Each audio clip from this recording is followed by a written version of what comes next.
రాష్ట్ర ముఖ్యమంత్రి నారా చంద్రబాబు నాయుడు గారికి, నారా లోకేష్ గారికి, ఐటీ శాఖ మంత్రి నారా లోకేష్ గారికి, పవన్ కళ్యాణ్, డిప్యూటీ సీఎం పవన్ కళ్యాణ్ గారికి నా హృదయపూర్వక నమస్కారాలు. పోలవరం నియోజకవర్గం 42 సంవత్సరాల నుంచి పార్టీ ఎప్పుడు అన్యాయానికి గురవుతుంది. ఈ ప్రాంతంలో మాకు కార్పొరేషన్ స్థాయి పదవి ఆశిస్తున్నాం. ఈసారి నాకు మంచి అవకాశం ఇచ్చి ఈ ప్రాంతాన్ని, పోలవరం, చింతలపూడి 2 నియోజకవర్గాలని అభివృద్ధికి నోసుకోలేదు. ఎప్పుడు కూడా వెనకడించే ఉన్నాయి. పోలవరం నియోజకవర్గంలో ఎప్పుడు కూడా ఏ పార్టీలో ఏ గవర్నమెంట్ అయినా సరే, వైఎస్ఆర్ గవర్నమెంట్ కానివ్వండి, కాంగ్రెస్ గవర్నమెంట్ కానివ్వండి, టీడీపీ గవర్నమెంట్ కానివ్వండి, పోలవరం నియోజకవర్గంలో ఇప్పుడు చైర్మన్ ఇచ్చిన దాఖలా లేదు, కార్పొరేషన్ చైర్మన్ ఇచ్చిన దాఖలా లేదు.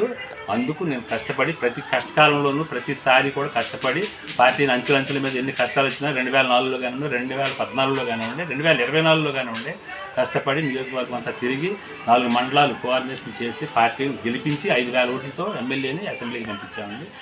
ఎంపీ గారిని పార్లమెంట్కి పంపించాం. కాబట్టి నాకు కార్పొరేషన్ స్థాయి పదవి ఒకటి ఇచ్చి నన్ను ఆదరించవలసిందిగా ఆశిస్తున్నాను.